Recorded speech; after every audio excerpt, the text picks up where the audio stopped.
नमस्कार, जय हिंद। मैं मोहन पाठक और बात करेंगे आज राज्यसभा के सभापति जगदीप धनखड़ के ऊपर जो आरोप लगाए गए हैं, क्या वो सच हैं? और आरोप लगाए ही नहीं गए हैं, इनके खिलाफ अविश्वास प्रस्ताव का नोटिस भी आया है, जिसपे 60 सांसदों का समर्थन भी है। आइए इसी पर चर्चा करेंगे और पूरे डिटेल में जानेंगे कि क्या है पूरा मामला। एमपीएस हिंदी पर नए हैं तो चैनल को सब्सक्राइब करके daily current affairs news analysis के लिए हमारे साथ जुड़ सकते हैं।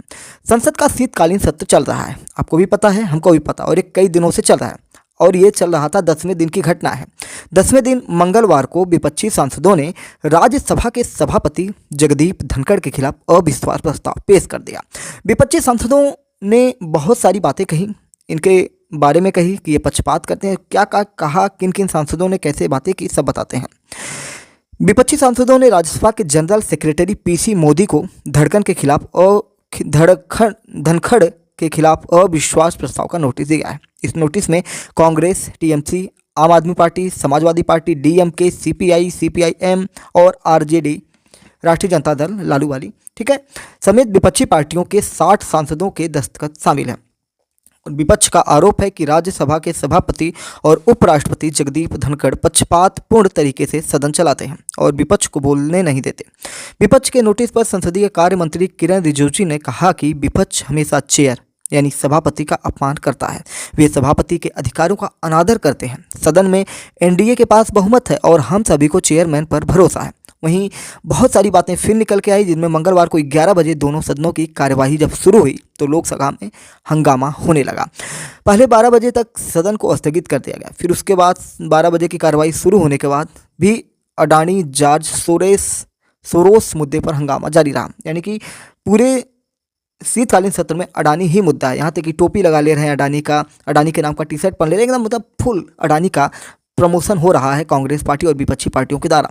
अडानी का कुछ बिगड़े चाहे ना बिगड़े, लेकिन अडानी का प्रमोशन हो रहा है। इतना तो अडानी करोड़ों अरबों रुपए खर्च करके नहीं करवा सकते, क्योंकि देश के सबसे बड़े लीडर्स की बात करें तो राहुल गांधी जैसे बड़े बड़े नेता, उनके नाम का क्या कहें कि स्टिकर लगा के घूम रहे हैं अडानी अडानी। तो अडानी ग्रुप का तो फायदा ही हो रहा है।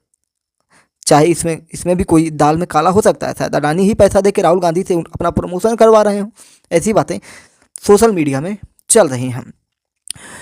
12 बजे जब कार्यवाही शुरू हुई तो अडानी जॉर्ज सोरोस मुद्दे पर हंगामा जारी हो गया। स्पीकर ने जो आपका सदन है इसको बुधवार तक के लिए स्थगित कर दिया। हंगामे के चलते राज्यसभा की कार्यवाही भी बुधवार तक स्थगित कर दी गई। उन्होंने उपराष्ट्रपति की प्रशंसा करते हुए कहा कि धनखड़ जी एक साधारण पृष्ठभूमि से आते हैं। वे संसद के अंदर और बाहर हमेशा किसानों और लोगों के कल्याण के बारे में बात करते हैं। वे हमारा मार्गदर्शन करते हैं, हम उनका सम्मान करते हैं। हम सभी को अध्यक्ष पर भरोसा है। जिस तरह से वे सदन का मार्गदर्शन करते हैं उससे हम खुश हैं।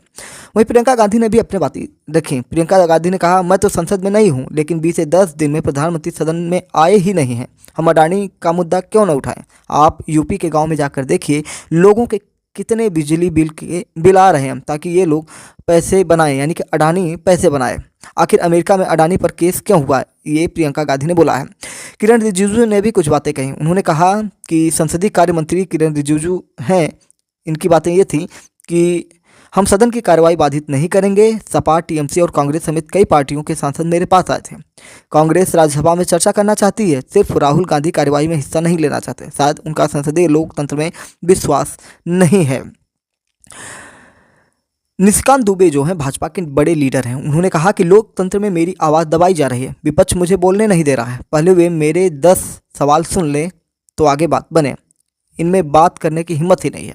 इन्होंने अंग्रेजी के साथ मिलकर भारत और पाकिस्तान बना दिया, यानी कि कांग्रेस को कह रहे हैं कि अंग्रेजों के साथ मिलकर इन्होंने भारत और पाकिस्तान जो एक था उसको अलग करवा दिया। 1947 की घटना की याद दिला रहे इन्होंने। और भी बातें कही। इन्होंने कहा कि आज जॉर्ज सोरोस के साथ मिलकर खालिस्तान और कश्मीर बनाना चाहते हैं या उसको बढ़ावा दे रहे हैं। वहीं संजय राउत फायर ब्रांड नेता हैं, शिवसेना उद्धव गुट के हैं। उन्होंने कहा कि राहुल गांधी के नेतृत्व पर कोई सवाल नहीं उठा रहा है, वे हमारे नेता हैं। देश में सरकार के खिलाफ जो माहौल तैयार किया है उसमें राहुल जी का योगदान सबसे बड़ा है। ममता, अखिलेश, लालू जी कि सबकी अलग अलग राय है, लेकिन हमने मिलकर इंडिया अलायंस बनाया। अगर कोई नई बात रखना चाहता है तो इंडिया ब्लॉक को ताकत देना चाहता है तो उस पर विचार होना चाहिए। कांग्रेस को भी इसमें शामिल होकर अपनी बातें रखनी चाहिए। इसी तरह बहुत सारे नेताओं ने अपनी अपनी बातें कही हैं। वहीं दिग्विजय सिंह एक फायर ब्रांड नेता है, कांग्रेस के नेता हैं। इन्होंने कहा कि मेरा आरोप है कि धनखड़ ने घोर पक्षपाती ढंग से सदन को चलाया। मोदी सरकार सिर्फ अडानी को बचाने और मुद्दों को भटकाने के लिए ऐसा कर रही है। सोमवार की घटना यूं है, सोमवार को हुआ कि राहुल गांधी रिपोर्टर के रोल में दिखाई देते हैं। विपक्ष के दोनों सांसदों ने प्रधानमंत्री नरेंद्र मोदी और गौतम अडानी का मुखौटा लगाया और राहुल गांधी से बातचीत की। राहुल ने मोदी अडानी के संबंध में अमित शाह की भूमिका और संसद न चलने पर करीब 8 सवाल किए। कांग्रेस ने 1.19 मिनट की बातचीत का वीडियो शेयर किया है। कांग्रेस सांसद मणिकम टैगोर ने गौतम अडानी का और एनसीपी शरद पवार से के सांसद शिवाजी राव आढ़लराव पाटिल ने प्रधानमंत्री मोदी का मुखौटा पहना हुआ था। राहुल गांधी हाथ में मोबाइल लेकर रिकॉर्ड करते हुए पूछते हैं कि आजकल क्या हो रहा है भाई। तो अडानी का मुखौटा पहने सांसद, मोदी का मुखौटा पहने सांसद की पीठ थपथपाते हुए आजकल मैं जो भी बोलता हूं ये करता है, यानी कि मजे ले रहे हैं। फिर राहुल गांधी पूछते हैं कि आप क्या करते हो, आप क्या चाहते हो। तो अडानी का मुखौटा पहने सांसद बोलते हैं कि कुछ भी चाहता हूँ, एयरपोर्ट चाहिए, कुछ भी चाहिए, कुछ भी मिल जाए भैया। तो राहुल गांधी फिर सवाल पूछते हैं कि अगला आप क्या लेने की कोशिश कर रहे हैं। तो अडानी के मुखौटे वाला बोलता है सांसद कि मोदी का मुखौटा पहने सांसद की पीठ थपथपाते हुए बोलते हैं कि हमारी मीटिंग आज शाम को है, ये भाई है अपना, यानी कि सब काम बनने वाला है। इस पर राहुल और वहां मौजूद सांसद जोर से हंसने लगे हैं और अडानी और नरेंद्र मोदी का मजाक उड़ाने लगे। बगल में खड़े एक अन्य सांसद ने कहा कि भैया ये पार्लियामेंट को छोड़ देना। इस पर अडानी का मुखौटा पहने सांसद ने कहा कि वो देखते हैं। इसी पर राहुल गांधी ने कहा कि आप अपने रिश्ते के बारे में बताइए। मुखौटा पहने सांसद बोले हम दोनों सब मिलकर रहेंगे या मिलकर करेंगे। राहुल गांधी फिर पूछते हैं कि आपकी कब से पार्टनरशिप चल रही है। मुखौटा लगाए सांसद बोलता है कि मोदी का मतलब जो प्रधानमंत्री मोदी का मुखौटा लगाए सांसद का हाथ पकड़े हुए बोले कि सालों साल। राहुल गांधी पूछते हैं कि फ्यूचर आपका कैसा होगा। तो अडानी का मुखौटा बोलता है कि मैं इंडिया हूं। राहुल गांधी फिर पूछते हैं कि ये पार्लियामेंट क्यों नहीं चलने दे रहे हैं। तो अडानी का मुखौटा लगाए सांसद बोलते हैं कि अमित भाई से पूछना पड़ेगा, मैं जो भी बोलता हूँ ये, यानी कि जो मोदी का मुखौटा लगाए सांसद थे वो कंधा ठोकते हुए बोलते हैं मैं जो भी बोलता हूँ ये करते हैं। मतलब सब मिला जुल के अडानी और नरेंद्र मोदी की बातों को इसी तरह और भी कई सवाल दागे गए। वहीं भाजपा सांसद जो थे उन्होंने दिनेश शर्मा जो हैं उन्होंने कहा कि जैसे कि राहुल ने प्रधानमंत्री के लिए अभद्र भाषा का जो इस्तेमाल किया है उन सारी चीज़ों को लेते हुए उन्होंने कहा कि आज वरिष्ठ नेता संसद में मुखौटा पहनकर खड़े होते हैं और प्रधानमंत्री के बारे में अभद्र भाषा का इस्तेमाल करते हैं। वे देश के लोकतंत्र का सम्मान करना नहीं जानते। हताश, निराश, थके हुए, अस्तित्वहीन नेताओं का समूह कांग्रेस बन गया और इनसे जुड़ी विपक्षी पार्टियां भी धीरे धीरे अलग हो रही हैं। इनको देश के उद्योगपति नहीं चाहिए, इन्हें विदेश के उद्योगपति चाहिए। इन्हें जॉर्ज सोरोस चाहिए जो भारत में अस्थिरता पैदा करते हैं। केंद्रीय संसदीय कार्य मंत्री किरण रिजिजू ने क्या कहा वो चीज़ें मैंने आपको बता ही दी हैं। प्रहलाद जोशी जो केंद्रीय मंत्री उन्होंने कहा कि जब मैं संसदीय कार्य मंत्री था तब पेगासस मामले पर 15 दिन तक सत्र चलाने नहीं दिया था, उसमें कुछ नहीं निकला। अब किसी विदेशी संस्था की रिपोर्ट के आधार पर भारत की व्यवस्था, हमारे इंस्टीट्यूशन का अपमान करना कांग्रेस की आदत हो गई है। अब ये सामने आ गया है कि जॉर्ज सोरोस, सोनिया और राहुल गांधी एक साथ चल रहे हैं। वहीं संसद में भाजपा ने कांग्रेस की फंडिंग को लेकर भी हंगामा कर दिया। भाजपा ने रविवार को आरोप लगाया था कि सोनिया गांधी ऐसे संगठन से जुड़ी हैं जो कश्मीर को भारत से अलग करने की वकालत करता है। इस संगठन को जॉर्ज सोरोस फाउंडेशन की तरफ से फंडिंग मिलती है। इस संगठन का नाम forum of democratic leaders in Asia Pacific है, यानी कि FDLAP। सोनिया इसकी सह अध्यक्ष हैं, यानी कि CEO हैं। भाजपा का कहना है कि राहुल गांधी कई बार खोजी पत्रकारों के संगठन OCCRP की रिपोर्ट का हवाला देकर केंद्र सरकार पर हमला करते हैं। इस संगठन को भी जॉर्ज सोरोस से फंडिंग मिलती है। कांग्रेस इनके साथ मिलकर भारत की अर्थव्यवस्था को कमजोर करने और मोदी सरकार को बदनाम करने की कोशिश कर रही है। राज्यसभा के सभापति जगदीप धनखड़ के खिलाफ अविश्वास प्रस्ताव लाने की जो बात हुई है वो कहीं ना कहीं देखने वाली बात होगी कि क्या होगा और क्या नहीं होगा। वैसे अविश्वास प्रस्ताव से कुछ होने वाला नहीं है। हाँ, कांग्रेस और विपक्षी पार्टियां थोड़ा सा मीडिया कवरेज में बनी रहेंगी। अब थोड़ी सी चर्चा कर लें कि कैसे लाया जाता है राज्यसभा अध्यक्ष के खिलाफ अविश्वास प्रस्ताव। विपक्षी दलों ने राज्यसभा के अध्यक्ष और भारत के उपराष्ट्रपति जगदीप धनखड़ के खिलाफ अविश्वास प्रस्ताव पेश किया है और इसी को अब हम डिटेल में थोड़ा सा जानेंगे। सबसे पहले ये जानिए कि राज्यसभा के अध्यक्ष कौन होते हैं, यानी कि भारत के उपराष्ट्रपति राज्यसभा के अध्यक्ष भी होते हैं। भारतीय संविधान के अनुच्छेद 67 के मुताबिक अगर राज्यसभा के सदस्य अध्यक्ष को उनके पद से हटाना चाहते हैं तो सबसे पहले उन्हें अविश्वास प्रस्ताव का एक नोटिस पेश करना होता है, जो पेश हो चुका है। नोटिस पेश करने के 14 दिन बाद ही प्रस्ताव सदन में लाया जा सकता है। प्रस्ताव पारित करने के लिए सदन में बहुमत का समर्थन अनिवार्य होता है, यानी कुल सांसदों की संख्या के आधे से एक ज़्यादा। इस समय राज्यसभा में 231 सदस्य है, तो बहुमत के लिए कम से कम 116 मतों की जरूरत होगी।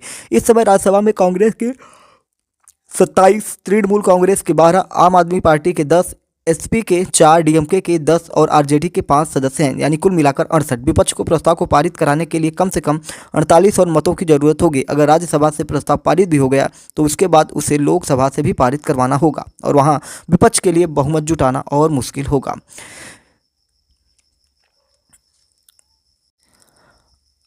अगर हम इतिहास में चलें तो भारत में संसद से किस किस को निकाला गया है, तो संसद से किसी सांसद का निष्कासन एक बेहद गंभीर मामला होता है, लेकिन ऐसा नहीं है कि ऐसा भारत में नहीं हुआ है।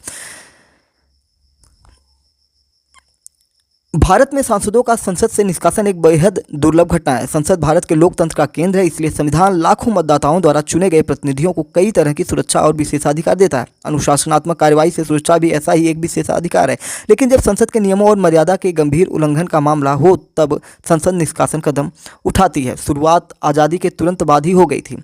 आज़ादी के बाद गठित हुई अस्थायी संसद के सदस्य कांग्रेस नेता हुच्चेश्वर गुरुसिद्ध मुदगल पर 1951 में आरोप लगा था कि उन्होंने संसद में सवाल पूछने के लिए पैसे लिए थे। एक संसदीय समिति के आरोपों की पुष्टि करने के बाद तत्कालीन प्रधानमंत्री जवाहरलाल नेहरू मुदगल को निष्कासित करने का प्रस्ताव लाए, लेकिन मुदगल ने प्रस्ताव पारित होने से पहले ही संसद से इस्तीफा दे दिया था।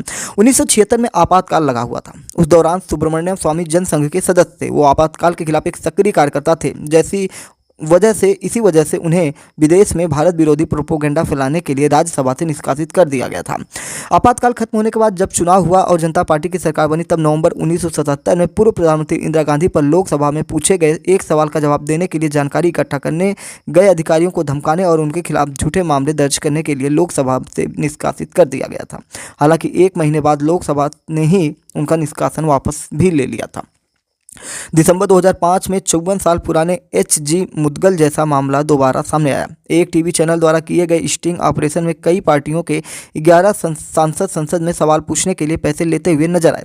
इनमें से 10 लोकसभा के सदस्य थे और 1 राज्यसभा का। सभी को उनके सदनों से निष्कासन कर दिया गया। 2005 में ही एक और स्टिंग ऑपरेशन में 7 सांसद निधि से पैसे जारी करवाने के लिए ठेकेदारों इत्यादि से पैसा लेने की चर्चा करते हुए नजर आए थे। इसमें भी लोकसभा और राज्यसभा दोनों के सदस्य शामिल थे। लोकसभा के सदस्यों को चेतावनी दी है कि लेकिन राज्यसभा के तत्कालीन सदस्य साक्षी महाराज को निष्कासित कर दिया गया था। तो इस प्रकार से बहुत सारी घटनाएं हुई थी। आपने देखा होगा कि राहुल गांधी के ऊपर भी मामला चला था, फिर उसके बाद महुआ मोइत्रा थी। बहुत सारे लोगों पर ऐसे कार्यक्रम या कार्यवाहियां हुई हैं। तो उम्मीद है कि आपको सारी चीज़ें समझ में आ चुकी होंगी। एमपीएस हिंदी पर नए हैं तो daily current affairs news analysis के लिए हमारे साथ जुड़ सकते हैं। जय नमस्कार, भारत माता की जय।